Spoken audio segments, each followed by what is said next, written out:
The Cincinnati Reds made the playoffs for the first time since 2013 and were immediately flattened by the Dodgers. However, it was still a big step in the right direction for the Reds, but can the front office find the right additions to push this team to the next level? Hello, my name is Avery Taylor, and welcome to Rebuild October, a series where we rebuild a new team every day across the month of October. So, whether you're looking for your favorite team or just generally curious as to how every team should approach the offseason, then this is the series for you.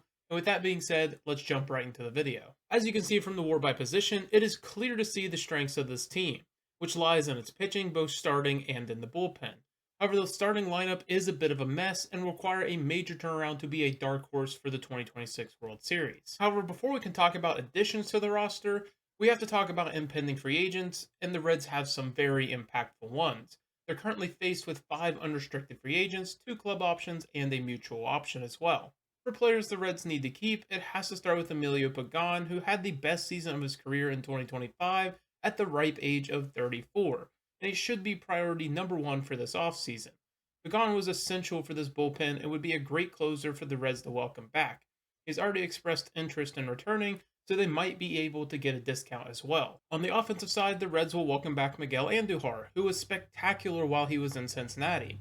An 822 OPS overall across the whole season, and a 944 OPS as a Red is a good reason to bring someone back, especially for an offense that needs consistency.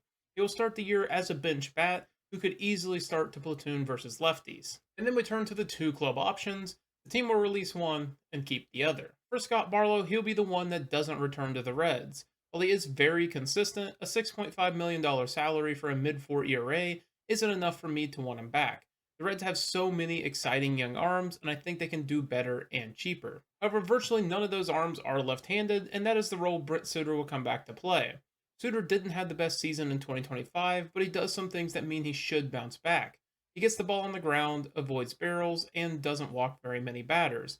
That is the recipe for success, and that is what the Reds will be relying on when they pick up his option for 2026. For prospects that the team needs to consider, it has to start with Sal Stewart. Here's another third base prospect that has been mashing and hit the ground running in the major leagues. In just 18 games, Stewart was able to accrue 0.5 WAR and has an 839 OPS. He is a bit positionless at the moment, especially with the Reds' roadblock at corner infield. However, he is such a masher, he'll have to make the opening day roster, in this case as a DH. A player that wouldn't be considered a prospect if not for injury is Rhett Lauder. Lauder sustained injury after injury in 2025 and looked pretty rough when he stepped onto the minor league field. He's currently pitching pretty well in the Arizona Fall League, so between that and spring training, he certainly has the potential to break through to the opening day roster, but won't in this scenario just due to the strength of the position. A name that will make the roster as a fourth outfielder is Hector Rodriguez. Rodriguez has flown up the Reds prospect system with a fairly high floor to his game. He has a solid hit tool with good speed and should be able to play center and left field. He's starting to get better at pulling the ball in the air and crushed 19 homers in 2026. Long term, he'll probably be limited to left field, so his upside is limited as well, and would make a solid fourth outfielder for now. And then the final addition to the roster from the prospect system is Zach Maxwell. Maxwell has an electric fastball and slider combo, and he used that to get to the MLB. His major league stint was okay, but he showed a lot of what he had been doing in the minor leagues. Essentially, he's going to strike a ton of dudes out while walking a good amount while having zero clue of where his pitches are landing, but the stuff is electric. Another name to consider who would not be making the opening day roster is Cam Collier, who's another mashing corner infield talent.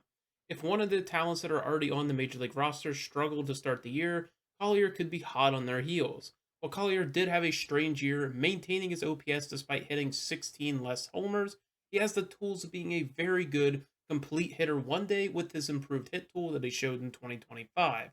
He's currently in the Arizona Fall League as well, so he could very easily shorten the gap even more with a solid showing. Returning players to the opening day roster will include Tyler Stevenson behind the dish, Spencer Steer back at first base, but really needing to prove something to maintain a spot, Gavin Lux at second, Ellie De La Cruz at shortstop, Brian Hayes back at third base, TJ Friedel in left field, and Noelvi Marte back in right field, with Jose Trevino on the bench, as well as Matt McLean, who could easily win a spot back at second with a good start to the year. That's where the Reds will need to go out and grab Cedric Mullins. Mullins is the definition of a fine center fielder and gives the Reds the cheap, consistent option that they need. In 2025, he pulled the ball in the air with the best of them, and I think that bat could fit nicely in Cincinnati.